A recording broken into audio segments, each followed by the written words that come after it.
Alam ko na. I will find na siguro for an early leave from my work.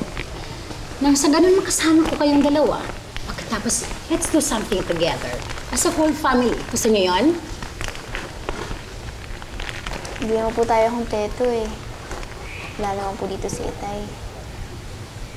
Sino ba nagsabing part siya ng family na to? Melinda. Totoo naman yung sinasabi ko, Ma'am, ha? He stopped being a father. He stopped being part of this family since the day na iniwan niya tayong dalawa.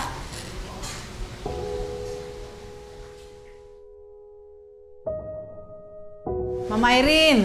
Manang, bakit po? Meron pong naghahanap sa inyo. Sino po?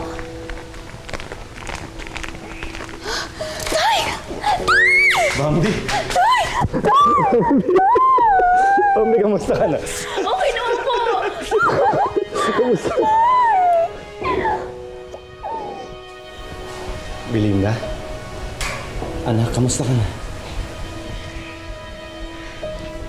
Belinda? Belinda? Belinda!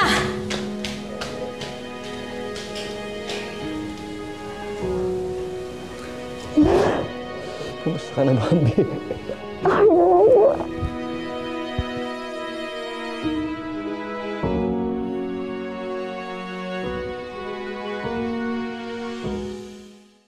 Naku tayo, sobrang saya ko po dahil nandito kayo. Alam mo, miss na kita, anak.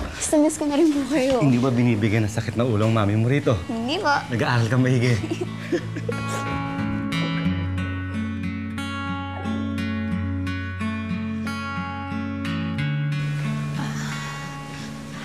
Hi, Dad. Baka nauhaw ka. Gusto mo ng water or juice? Okay lang, okay rin. Salamat. Sige po, maiwan ko muna kayo para makapag-usap kayo. Salamat, anak. Sige, sige.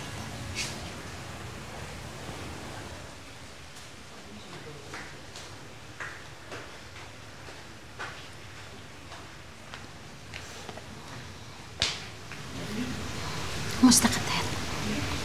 Okay lang. Salamat nga pala sa pagpapatuloy mo sa akin dito sa bahay mo. Welcome naman sa akin yung ama ng mga anak ko palagi. Irene, napatawad mo na ba ako? Aminin ko, Dad. Sobra ako nasaktan na naghiwalay tayo.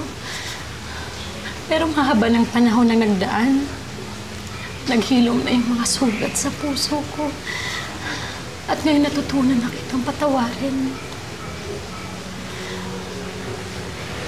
Irene, salamat. Maraming salamat. Para akong nabunutan ng malaking tinik sa aking dibdib.